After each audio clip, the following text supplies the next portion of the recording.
What do you think happens when we die, Keanu Reeves? I know that the ones who love us will miss us. If you're a lover, you gotta be a fighter. Because if you don't fight for your love, what kind of love do you have? I'm a pretty simple guy. Ever since I was a young kid, I wanted to act. I started professional acting when I was 15. I've been really lucky to have the chance to have a career. And I don't know, I just have always tried to keep it simple. I think it's just in my nature. Sometimes I go to the afternoon movie alone. He's the Matrix guy. Yeah. That's some over-the-top fame. He hit that Johnny Depp, Tom Cruise level of fame and then just became this super chill, mellow guy that can just like go through crowds. That guy sits on the subway by himself. Well, there's no obvious outward displays of wealth from him. Yeah. I mean, he's insanely wealthy. You're turning 50 this year. Oh, yes, I am. How do you feel about growing older? It's fantastic. Glad to be here. You're not worried about aging or... Of course, yeah. Aging means death. Yeah, I'm totally freaked out. You don't seem it. I am.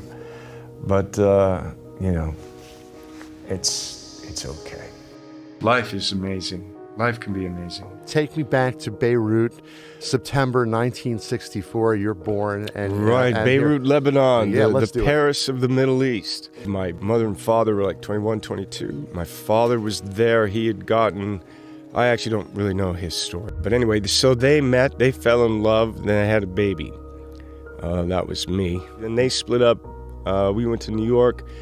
And then I ended up in Toronto. There were a series of things that happened in Canada before you came to LA, right? Like you did a little theater and you did a little television. I was really self-motivated, so I was taking classes. I really enjoyed the Shakespeare in high school, so I got involved with a Jewish community center that had a drama program run by the remarkable Rose Dubin. And I ended up playing Mercutio in a production of Romeo and Juliet. Yeah. One of the other actors had an agent.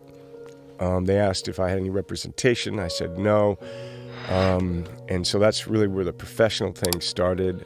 When you start out, you just, especially whenever you start out in something, you have hopes and you have dreams. For me, it was just getting the chance to act and I knew I wanted to make movies, and I knew I wanted to go to Hollywood to be in films. I got in my car when I was 20 years old and I drove to Los Angeles, and I had been working, I got an agent, but I didn't know, you can never know what your life is going to be. And so I don't know, again, I just kind of feel grateful to be here. My career, I've had a lot of people disagree with me. But I'm okay with that. And I think, I think that's part of the collaboration. There's these things that we have responsibilities. And so we'll make sacrifices, or we'll be attracted to something and we'll make sacrifices to get something. We have to be thoughtful about that. That you can sometimes sacrifice yourself, that you think it's for the good, but maybe there's another way. How does Keanu Reeves deal with anxiety? Breathe. Yeah, you gotta breathe. Try to figure out, why are you afraid? What does that mean? And then try to just be and let not what you're afraid of define the present that you hope to be in when you go do what you're afraid of. Found this phenomenon, the sad Keanu, where people are taking a photo of you sitting on a bench eating a sandwich, looking a little bit sad, that so many people were worried about your welfare. No, I think that's lovely. But I think it was, people started to do funny things with that, sad Keanu. But You're not sad. I'm normal.